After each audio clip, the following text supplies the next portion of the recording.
Bom, pessoal, hoje meu nome é Yuri, sou advogado aqui da parte de contencioso do Ares West Advogados e eu vou falar um pouco dos impactos da reforma tributária no setor imobiliário.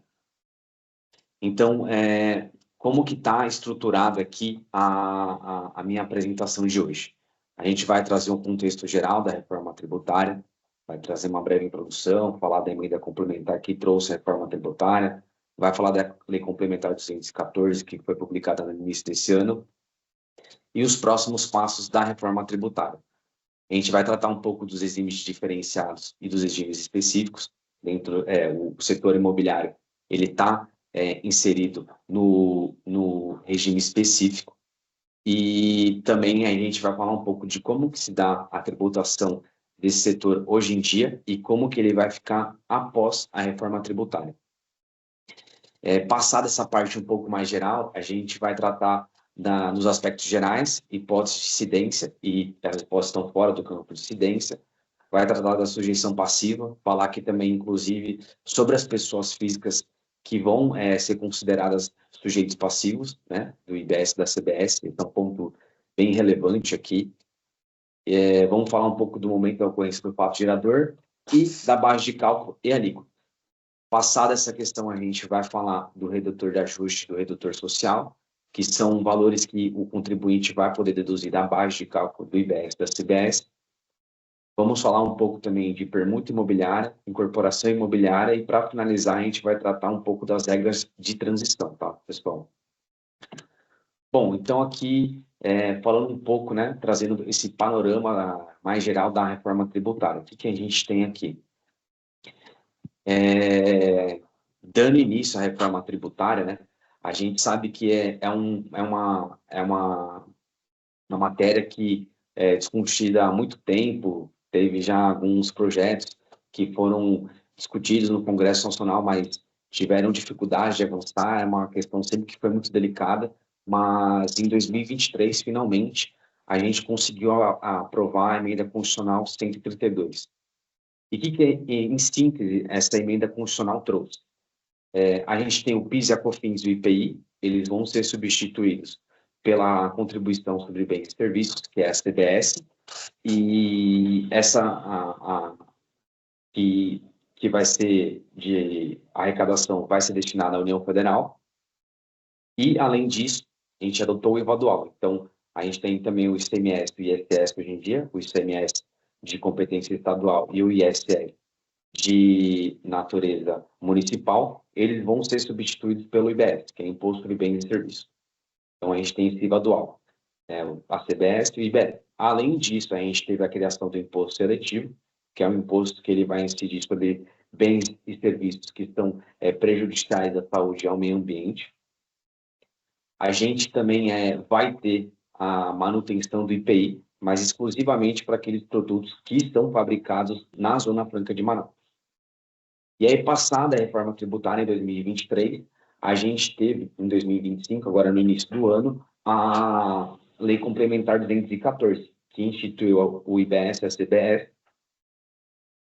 A gente também está previsto para que até o final do ano ocorra a publicação do PLP 108, que ele vai regulamentar a reforma tributária. Além disso, ele vai trazer um aspecto importante, que ele vai trazer algumas mudanças no ITCMD e no ITBI, principalmente no que diz respeito à base de cálculo do ITBI. E aí, no ano que vem, a gente já vai ter o início da cobrança teste, né, do CBS e da CBS e do IBS. A CBS com a alíquota de 0,9% e o IBS com a alíquota de 0,1%, que vai totalizar 1%. Esses valores poderão ser compensados com valores de PIS e COFINS.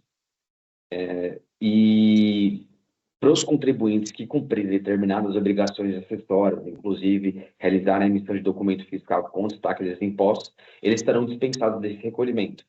E a gente tem visto que tem saído notícias sobre essa questão da emissão do documento fiscal, porque até o presente momento a Receita Federal ela não disponibilizou o layout da nota fiscal que vai ser adotado para que haja o destaque desses impostos. Então, é uma preocupação aqui das empresas, inclusive das empresas do setor imobiliário, porque essas empresas, a gente vai verificar que, e a gente sabe também que muitas delas não estavam sujeitas à tributação sobre o consumo, principalmente aqui no que a gente fala aqui de ICMS e ISS. ISS a gente sabe que o setor de construção civil está sujeito a incidência, mas grande parte do setor e dessas operações do setor imobiliário não estavam sujeitas à incidência de tributo sobre o consumo. E aí, passado 2026, o que a gente vai ter em 2027? A gente vai ter a extinção do PIS e da COFINS, vai ter a cobrança integral da CBS, vai ter redução a zero das alíquotas de IPI, exceto para aqueles produtos da Zona Franca de Manaus, que aqui a intenção do Congresso e da reforma é manter a competitividade daqueles produtos e daquelas empresas que estão ali sediadas, que a gente sabe que tem todo um regramento constitucional favorecido, e vai ser dado início à cobrança do imposto seletivo. A partir de 2029 até 2032, o que acontece? A gente vai ter o início da mudança gradual do ICMS e do ISS para o IBS. E aí o que vai acontecer? As alíquotas de ICMS e ISS vão ser reduzidas de forma gradual e a alíquota de IBS vai aumentar também de forma gradual, né? E em 2033, a gente vai ter a extinção do ICMS e do ISS e vai passar a vigorar integralmente o novo modelo. Então, esse aqui é uma linha do tempo do que aconteceu, né, ao advento da reforma tributária, e o que vai se dar até 2033, quando em tese vai acabar esse período de transição entre os tributos antigos para os novos tributos, como eu já disse aqui, são a CBS e o IBS. E aí agora falando um pouco dos princípios, das características principais desse IVA dual que a gente vai ter hoje em dia. Aqui é importante a gente falar e destacar que o princípio mais importante aqui dessa reforma tributária sobre o consumo é o princípio da neutralidade que foi incluído de forma expressa na Constituição Federal. Ele até foi mudado de posição na Constituição, nessa reforma tributária, né, para que desse maior ênfase à sua importância. E o que significa esse princípio? Significa dizer que a tributação ela vai se dar de tal forma que ela não vai impactar as escolhas e as decisões dos agentes econômicos. Então, ela tem que ser neutra dessa forma. E como que a gente garante essa neutralidade? A gente vai garantir essa neutralidade a partir da não cumulatividade plena. Hoje em dia, a gente sabe que a questão da não cumulatividade é muito problemática. Quando a gente vê a questão do PIS e COFINS no regime não cumulativo, a gente sabe que a gente tem inúmeras discussões sobre a questão da não cumulatividade. Quando fala de ICMS, a gente também tem o problema da não cumulatividade, que os contribuintes sempre defendem a questão do crédito físico, tanto do crédito físico quanto financeiro, mas aí vem o físico e fala, não, é só aquilo, só vai dar crédito àquilo que você adquire para fabricar o produto e que integra o produto. Então, assim, tem aquela questão do critério físico. E para o ISS, a gente sabe que é um imposto que não dá crédito. E aí, visando acabar com essas discussões, a gente vai ter a não cumulatividade plena. E qual que é a única exceção constitucionalmente prevista e também prevista na Lei Complementar de 2014? Aqueles bens que forem adquiridos pelos contribuintes e que estão destinados ao uso e consumo pessoal não vão dar crédito. Fora isso, né, em tese, todo o resto das aquisições vão dar o direito ao crédito. E aí também um dos princípios que a gente encontra na Constituição Federal é o princípio da simplicidade. A tributação, a gente sabe que hoje em dia é muito complexa, e essa reforma tributária sobre o consumo tem como finalidade, ela almeja trazer uma simplicidade para essa tributação. A gente vai ver que, infelizmente, em relação ao setor imobiliário, que era um setor que não era tão onerado por esses tributos, vai trazer uma certa complexidade, porque ele não estava sujeito à incidência do ICMS, grande parte não estava sujeito à incidência do ISS, e agora eles vão passar a recolher CBS e IBS, e vão ter alguns regramentos aqui específicos e algumas peculiaridades que não são tão simples assim. Vai ter uma base, esses tributos novos, eles têm uma base de incidência ampla, visando até afastar discussões antigas que a gente tinha em relação, por exemplo, ao ISS, o que é serviço, o que não é serviço. Então, assim, tudo aquilo que configurar fornecimento, inclusive até permuta, vai estar sujeito à incidência desse imposto. Então, ele abrange uma gama variada de operações, inclusive aqui o setor imobiliário. Também vai ter a tributação no destino, né, visando acabar com o problema até, inclusive, de garra fiscal. Então, assim, a tributação vai se dar no local onde o bem for consumido, o serviço for prestado e o serviço for prestado. Também a gente vai ter a questão do cálculo por fora, que é uma questão um tanto até quanto maluca, se a gente parar para pensar que na Constituição a gente tem um regulamento específico em relação ao ICMS que autoriza que ele seja incluído na sua própria base de cálculo, que deturpa um pouco a questão do valor do imposto e você não consegue saber com certeza quanto que você de fato está pagando a título de tributo. Então, isso vai mudar, porque agora o tributo vai ser calculado por fora, a gente vai ver o valor da operação e calcular o valor do tributo em cima do valor dessa operação. Não vai ter a questão do cálculo por dentro.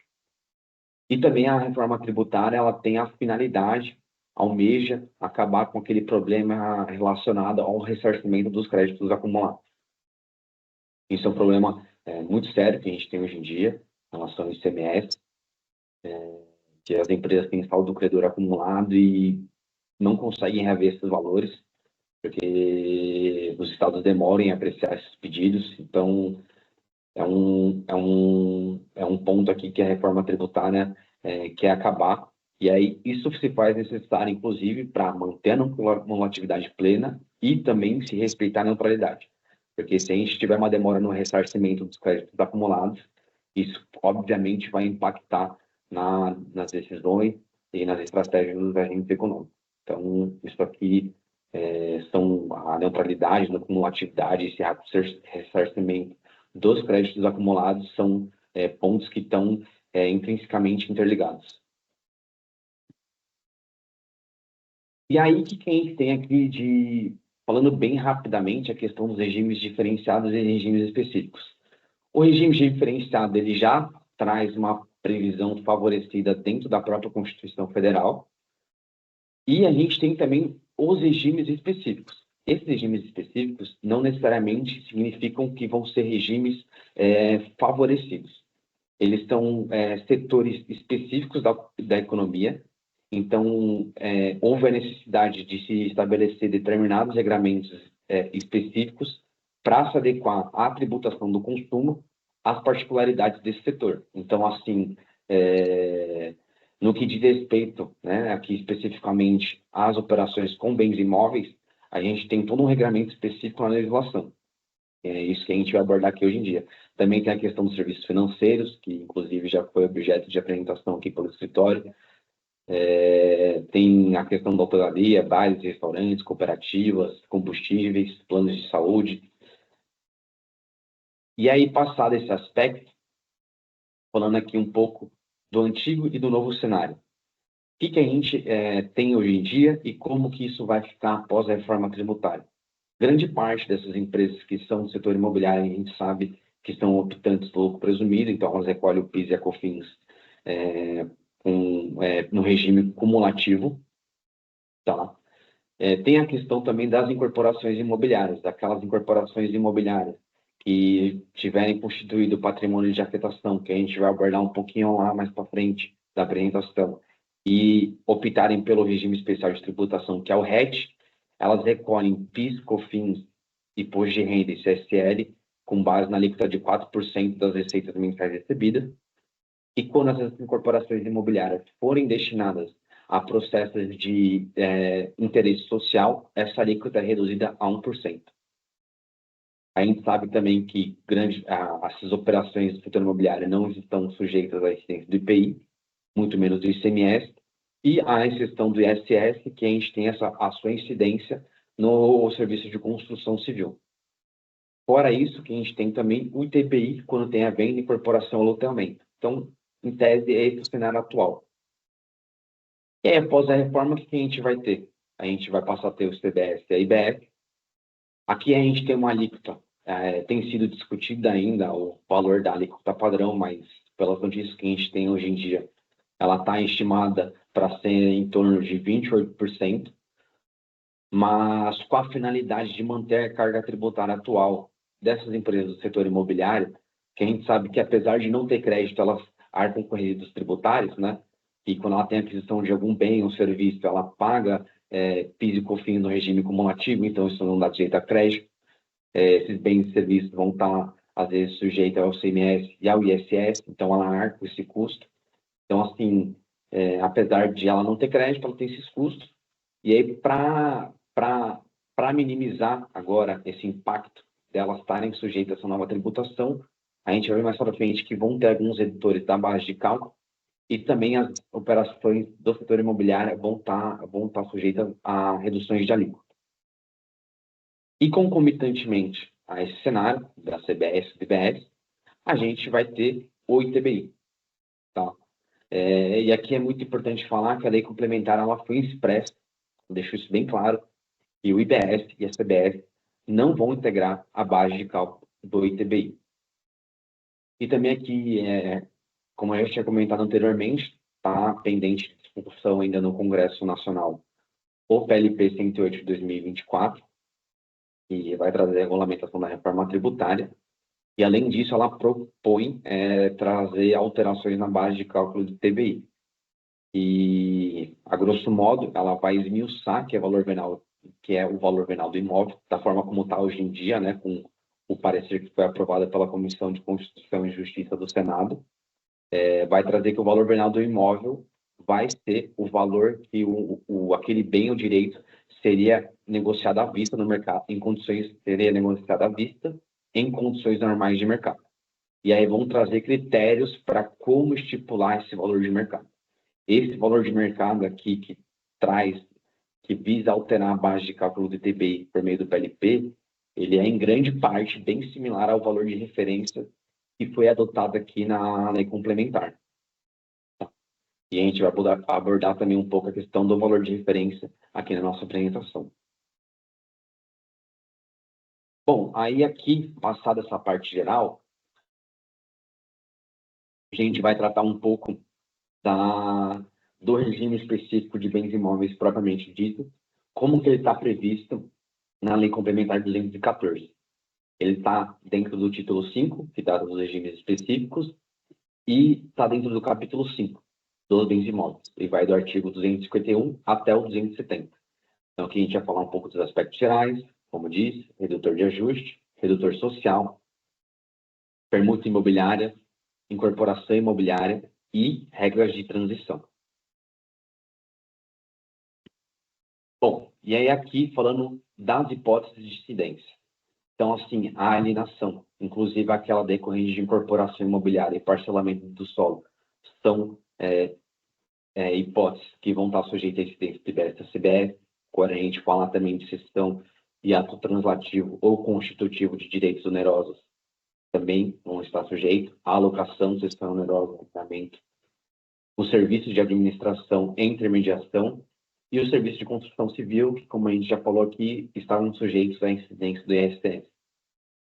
E aqui é importante falar que, para essas operações, o local em que vai ser considerada ocorrida o fato gerador, ele vai seguir a lógica geral da reforma tributária, que é a tributação do destino. E quando a gente fala de bens imóveis, onde que se considera o destino? A gente vai considerar o destino no local onde está situado aquele imóvel. Bem, pessoal. E aí, passado um pouco isso, a gente vai falar agora um pouco quais que são as hipóteses que estão fora do campo de incidência. Só que aproveitando, fazer uma leve pausa. Larissa, desculpa te encher o saco no meio da apresentação. Tá tudo bem com o áudio, né? Agora. Tá tudo certo. Pode continuar. Maravilha. Obrigado. Então, aqui, pessoal, as hipóteses que estão fora do campo de incidência. Quando a gente falar de permuta de bens imóveis, a gente sabe que a lei complementar ela trouxe que a permuta em si, ela configura fato gerador de ICMS do IBS. Mas, especificamente, quando a gente estiver falando de permuta de bens imóveis, não vai haver a incidência do IBS da CBS, exceto quando houver torna. E aí a torna vai estar sujeita à incidência do IBS da CBS. E mais para frente a gente vai falar especificamente o que é torna. Para quem não sabe direito o que é isso, tem uma visão muito clara, mais para frente a gente vai falar da questão da torna. Também falando um pouco aqui, constituição e transmissão de direitos reais de garantia estão fora do campo de incidência dessa nova tributação. Então, se eu oferecer um imóvel como garantia em uma execução fiscal ou em algum contrato, eu oferecer um imóvel como garantia, não vai estar sujeito a incidência do IBS no CBS. As operações que forem praticadas por gestores de fundo patrimonial constituídas nos termos da Lei 3.800, que envolvem projetos de interesse público, também não estão sujeitas à incidência desses novos tributos. A dação em pagamento para quitação de bem imóvel também não está sujeita a essa incidência, exceto quando configurar atividade imobiliária. E aqui um ponto bem relevante, aqueles imóveis de temporada que estão alugados por prazo não superior a 90 dias ininterruptos, são aqueles imóveis que são alugados por meio do Airbnb, eles não estão sujeitos a esse regramento específico. Eles vão estar sujeitos ao regramento específico do setor de hotelaria, do serviço de hotelaria. E aí lá, a redução de alíquota é de 40%.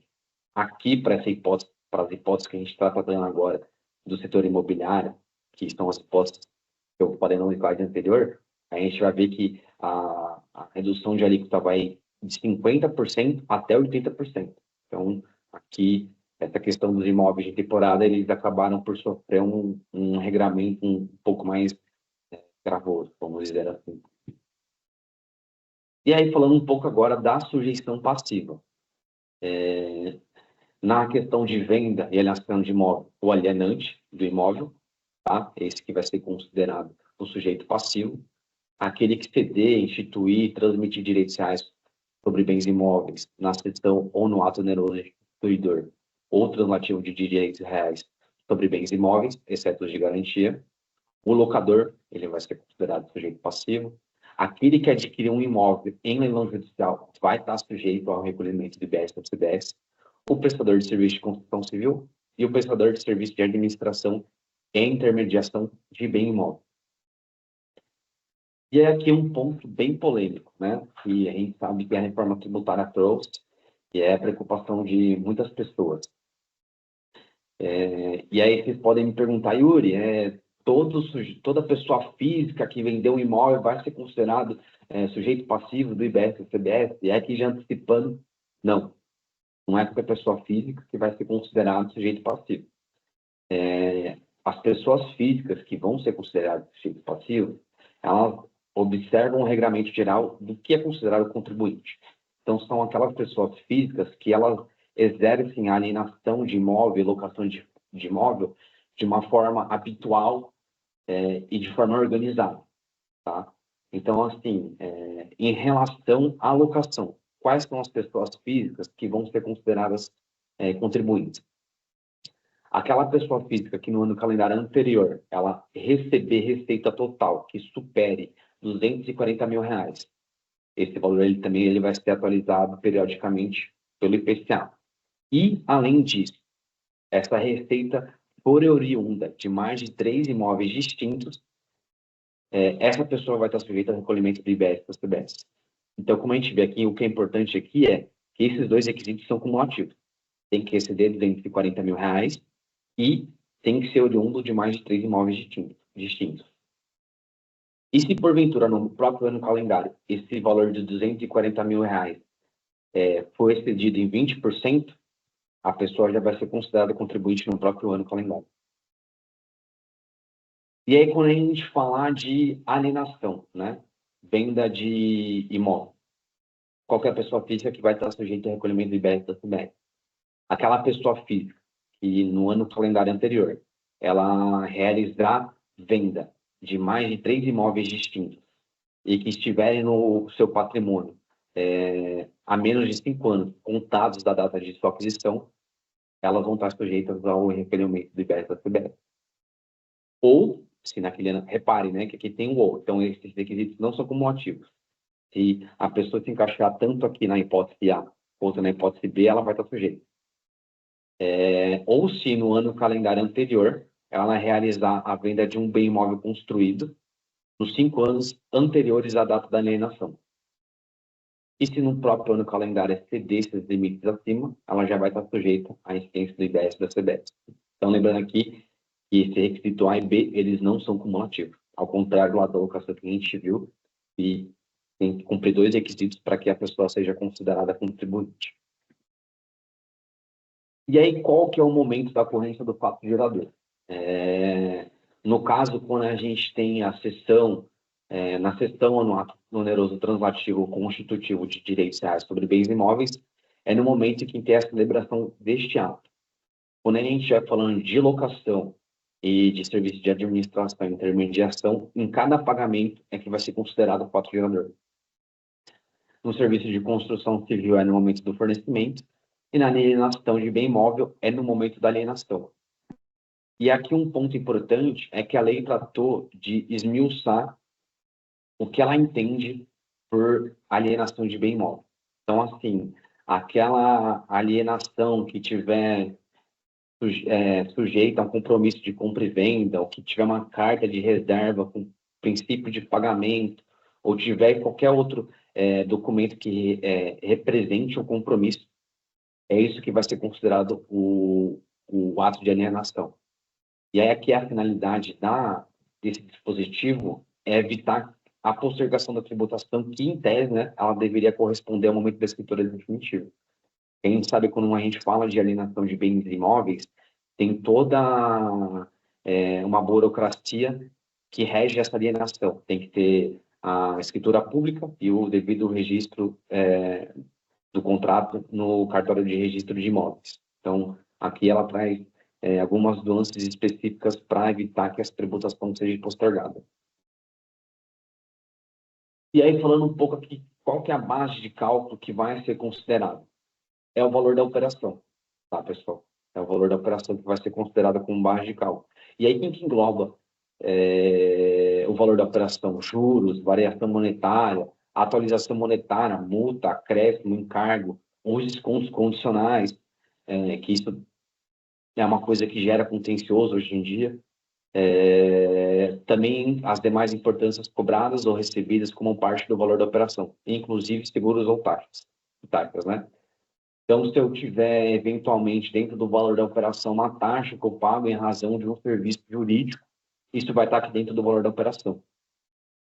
E aí, aqui, é interessante essa questão, porque a lei foi infeliz nesse ponto, porque ela tratou já de esmiuçar o que ela entende como valor da operação, até para afastar discussões que a gente sabe que tem em relação ao ITBI, inclusive uma discussão que recentemente foi pacificada pelo Superior Tribunal de Justiça no tema 1113, que tinha aquela discussão qual que era a base de cálculo que a gente vai considerar para fins de incidente do ITBI, e aí ficou lá, em resumo aqui, né, falando que nesse tema ficou definido que vai ser o valor que o contribuinte declara como valor da operação, e aí ele só vai poder ser afastado pelo físico se for instaurado um processo especificamente para isso, para arbitrar o valor daquela operação. E aí também aqui é importante a gente falar que quando a gente falar de locação, cessão onerosa, arrendamento mercantil, vai poder ser excluído da base de cálculo, né, do valor da operação, os valores dos tributos e eventuais emolumentos existentes sobre o bem imóvel e as despesas de condomínio. E, além disso, quanto à base de cálculo, a lei ela trouxe um valor de referência. E o que ela fala aqui, né, na legislação? Que as administrações tributárias elas poderão apurar o valor de referência do imóvel na forma do regulamento, por meio de metodologia específica que visa estimar o valor de mercado daqueles bens. E aí, alguns critérios deverão ser levados em consideração para chegar nesse valor de mercado. E o que é? A análise dos preços praticados no mercado imobiliário, as informações que serão fornecidas pelas administrações tributárias, as informações que os cartórios vão prestar, e aí a gente vai ver também lá mais para frente a questão do cadastro imobiliário brasileiro e como essas informações vão ser compartilhadas, e também a localização, tipologia, destinação, data, o padrão e a área construída, entre outras características do imóvel, vão ser levadas em consideração para fixar esse valor de referência. E aí, esse valor de referência, ele vai poder ser utilizado pelo fisco como prova nos casos de arbitramento do valor da operação. Então, assim, aqui, esse valor de referência, ele vai ser utilizado, e aí a lei complementar, ela traz um regramento um tanto quanto parecido quanto ao artigo 148 do CTN, que quando aquela declaração do valor da transação fornecida pelo contribuinte não merecer fé, ela não tiver respaldada em documentação idônea, o fisco ele vai poder arbitrar esse valor de referência. E aqui é importante falar que quando esse valor de referência foi estabelecido e ele já estiver disponível, o contribuinte vai poder impugnar ele, se ele entender que o valor de referência é maior ou até menor. E aí, falando agora também um pouco da questão da alíquota. Isso aqui é uma questão bem importante, porque, como eu já havia dito anteriormente, ela visou manter a atual carga tributária do setor imobiliário. Então, por isso que a gente tem essas reduções de alíquota.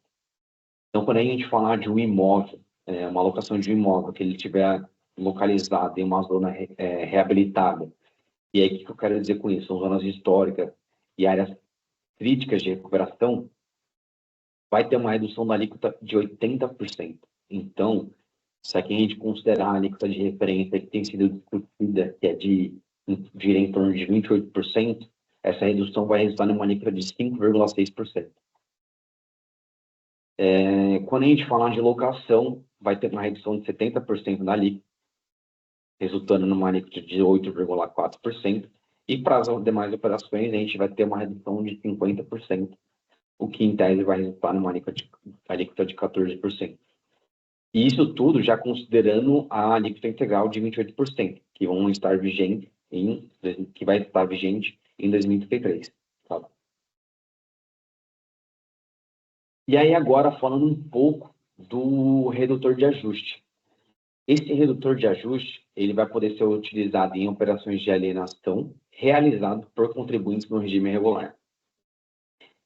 E aqui, esse redutor de ajuste, ele visa, de certa forma, respeitar a não cumulatividade de imposto, porque vão ter imóveis que já vão estar no patrimônio do contribuinte que ele não vai ter crédito para apurar em relação àquele imóvel. Então, esse redutor de ajuste, até para se respeitar a não cumulatividade, ele vai reduzir a base de cálculo nessas operações de alienação. E aí aqui a gente tem 3 situações específicas desse redutor de ajuste. Se o contribuinte ele tiver um imóvel existente no seu patrimônio até o final de 2026, ele vai poder deduzir da base de cálculo da operação de alienação o custo de aquisição deste imóvel atualizado pelo IPCA ou o valor de referência. E aí, por isso que é importante a divulgação do valor de referência. Porque se, eventualmente, o valor de referência for superior a esse custo de aquisição do IPCA, mais IPCA, então vai ser mais interessante para o contribuinte utilizar esse valor de referência. Além disso, ele vai poder descontar da base de cálculo o valor que for pago a título de TBI e laudêmio, e eventuais contrapartidas urbanísticas e ambientais e também a outorga onerosa. Se, porventura, esse imóvel tiver no patrimônio do contribuinte, mas ele ainda estiver em construção em 2026, a gente vai poder utilizar também o custo de aquisição atualizado pelo IPCA. Aqui não tem a possibilidade de utilizar o valor de referência, mas eu vou poder também descontar da base de cálculo, reduzir da base de cálculo, os custos diretos.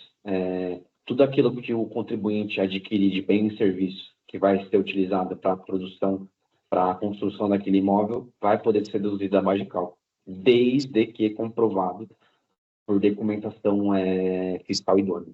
Tá?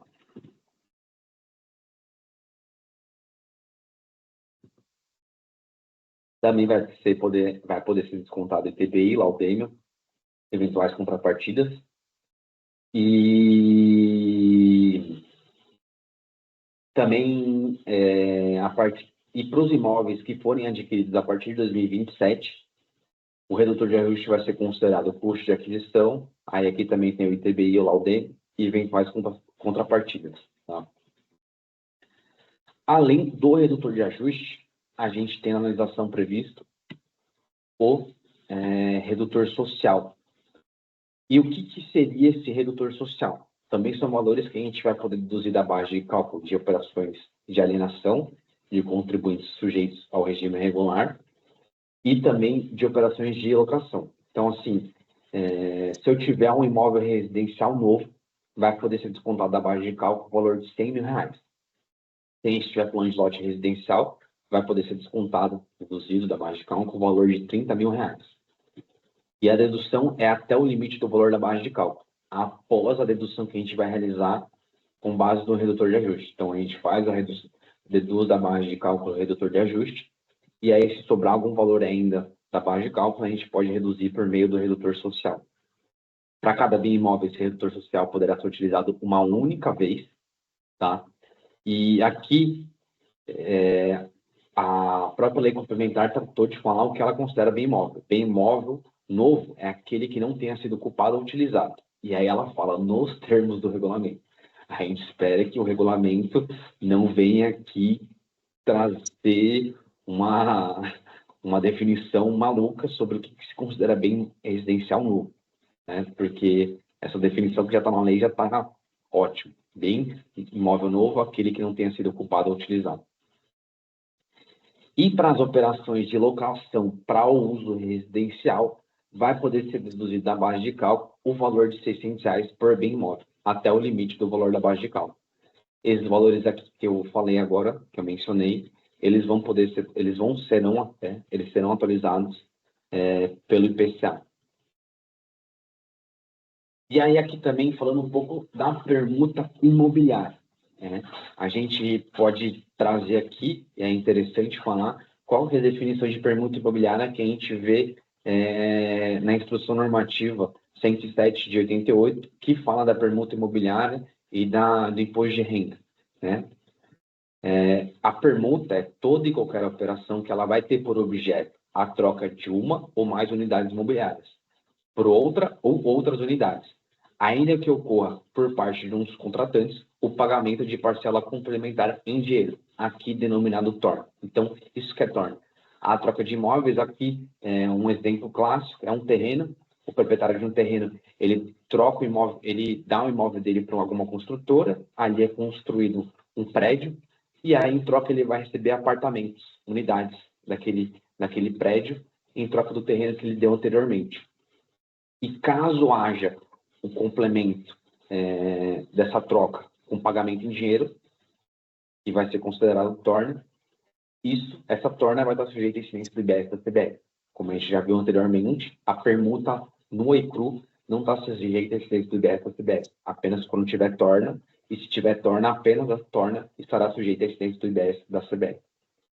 E é aqui também porque é importante, o que se considera unidade imobiliária. A legislação tratou de trazer de forma específica o que ela entende por unidade imobiliária. O terreno adquirido para venda, com ou sem construção, cada lote oriundo de desdobramento de terreno, aí é que é parcelamento, né?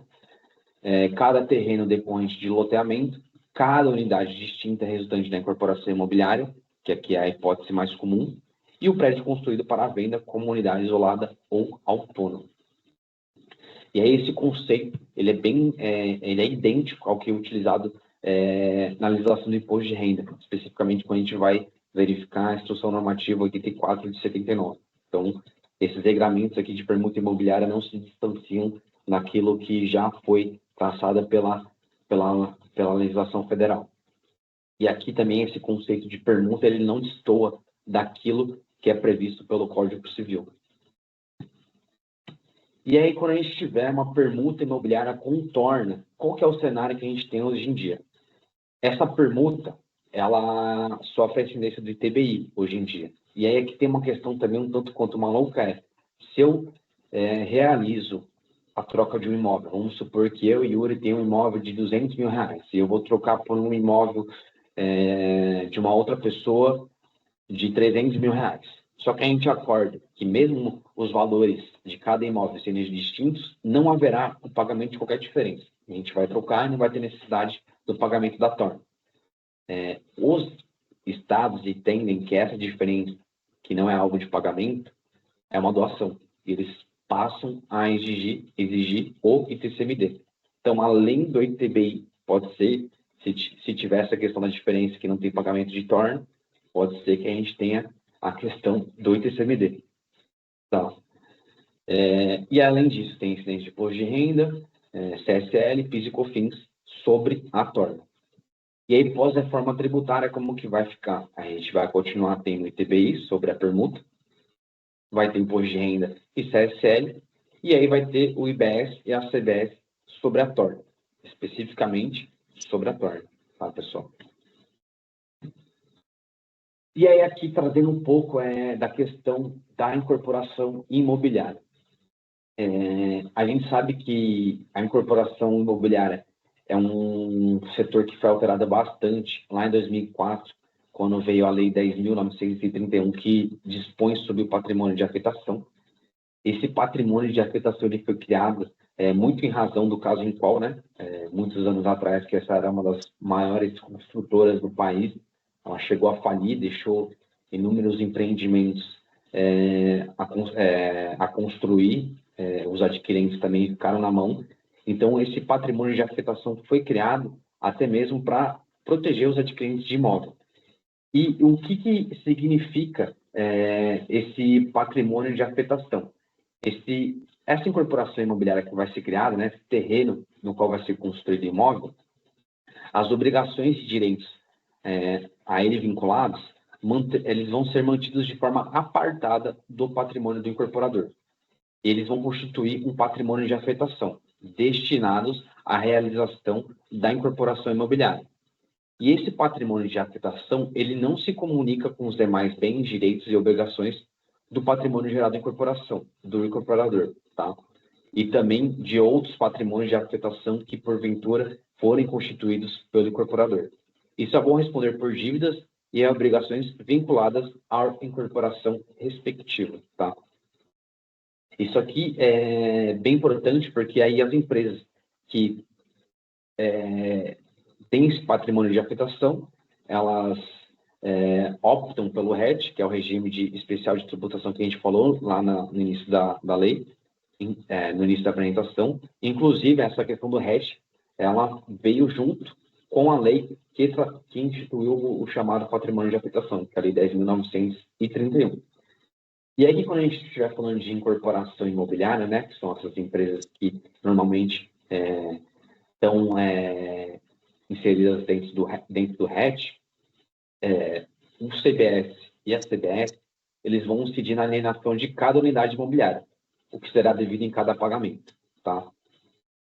E aí, aqui também, essas empresas, elas vão poder utilizar o redutor de ajuste e o redutor social, que vai poder ser deduzido da base de cálculo relativo a cada parcela. Então, essa utilização do redutor de ajuste e do redutor social vai se dar de forma proporcional ao valor de cada pagamento.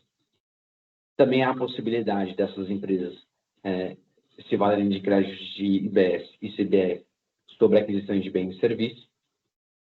E aqui também tem um ponto interessante. Se ela tiver um saldo credor, e isso é bem provável, porque a gente sabe que as incorporações imobiliárias elas oferem pouca receita no decorrer do empreendimento e elas têm muitas aquisições que pode gerar um saldo credor. Então, esse saldo credor ele vai poder ser objeto de pedido de ressarcimento.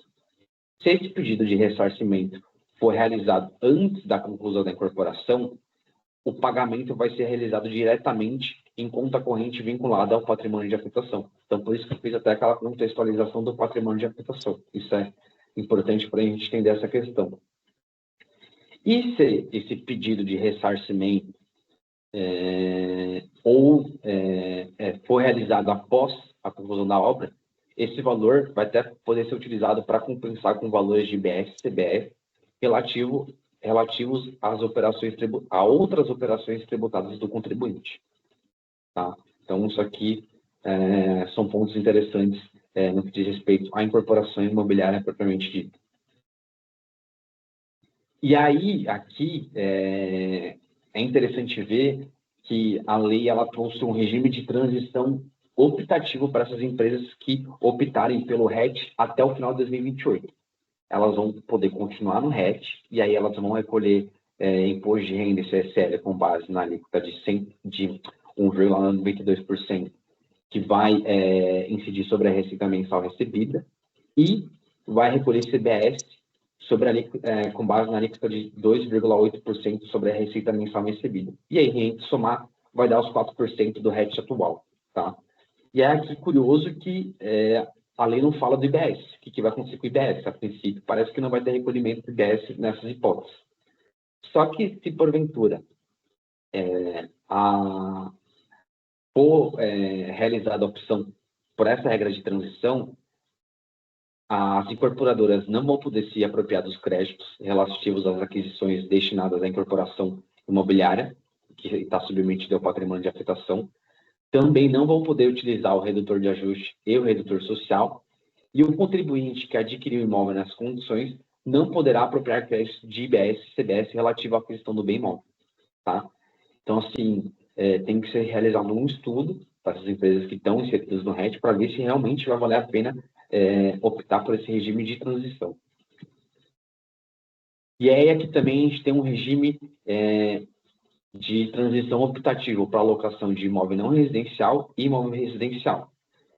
Quando a gente vai falando de um imóvel, alocação de imóvel não residencial, o contribuinte ele vai poder optar pelo recolhimento do IBS e da CBS com base na receita bruta recebida.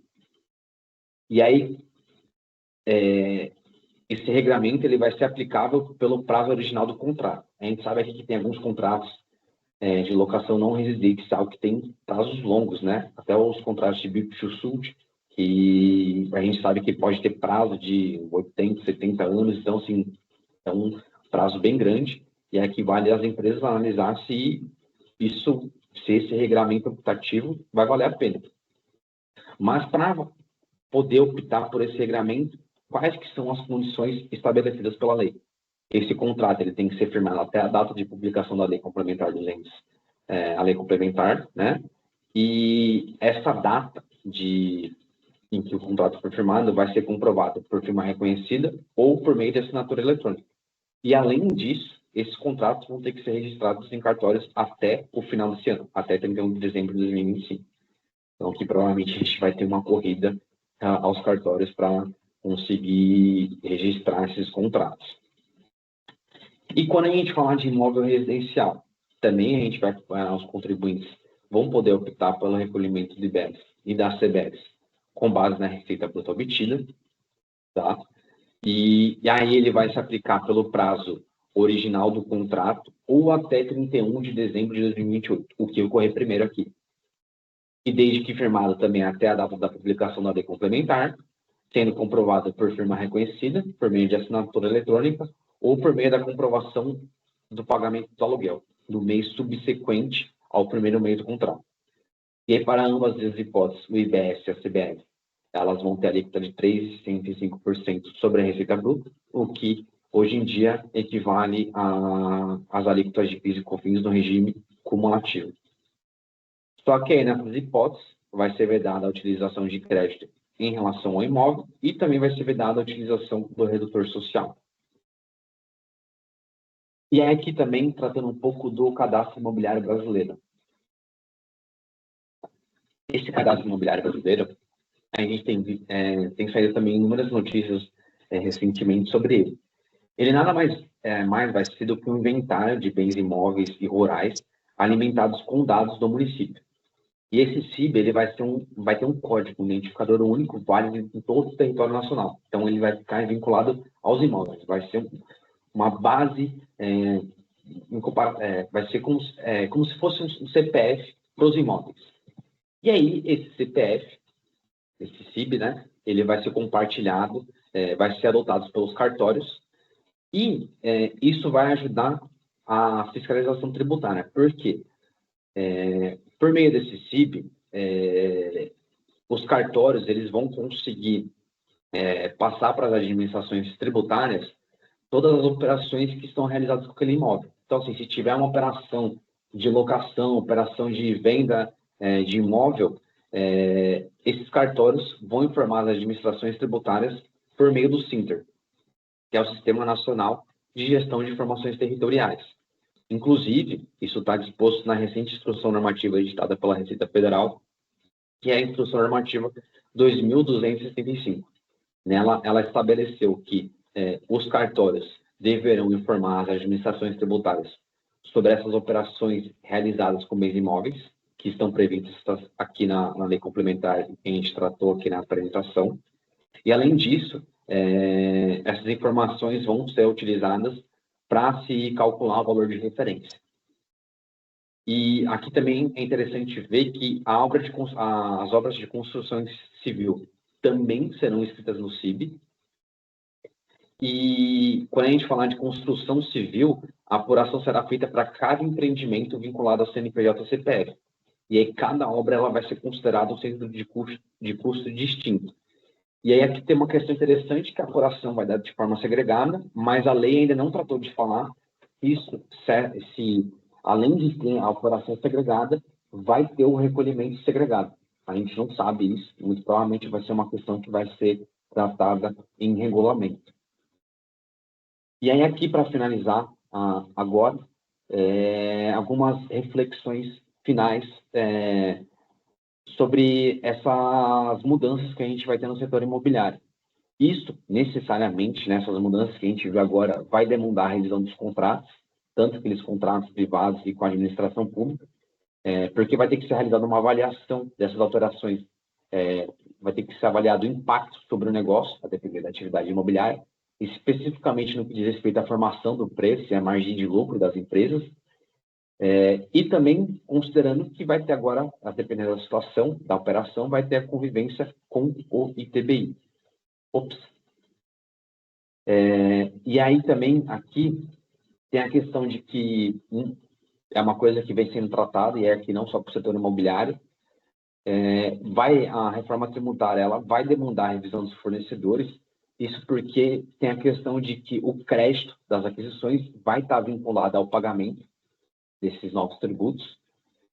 Tem a questão de que também essas empresas agora do setor imobiliário que não estavam acostumadas a ter a tributação do consumo sobre as suas operações, elas vão ter que padronizar os seus sistemas para que consigam apurar esses novos tributos, emitir a documentação fiscal, inclusive também cumprir as obrigações acessórias. Também vai demandar dessas empresas um maior controle das despesas que elas vão ter, porque essas despesas vão gerar crédito. Então, assim, vai ter que haver um maior controle das despesas para fins de creditamento de BS da CBS. E aqui, por fim, em relação a essas regras de transição que a gente trouxe, elas são regras de transição optativas. Então, assim, vai caber a cada caso o contribuinte analisar a sua operação e verificar se vale a pena optar por essa regra específica ou se já se sujeitar à incidência da CBS e do IBS no seu regulamento normal. Tá? Bom, pessoal, essa era as reflexões e as ponderações que a gente queria trazer aqui, hoje, nessa apresentação. Eu espero que tenha sido proveitoso e que eu tenha conseguido abordar temas que são importantes e interessantes para o setor. E aqui também queria pedir, no final da apresentação, que, por favor, vocês acompanhem o Escritório Social, inclusive se inscrevam no nosso canal no YouTube. E a gente tem realizado uma série de apresentações, e agora em outubro a gente vai ter uma apresentação que vai tratar do impacto da reforma tributária no setor de energia elétrica. Então, nos acompanhem que tem muita coisa legal vindo por aí. E, então, obrigado, desculpem pelo imprevisto no começo da apresentação, e eu espero que vocês tenham gostado. Muito obrigado e a gente se vê por aí. Até mais, bom dia a todos.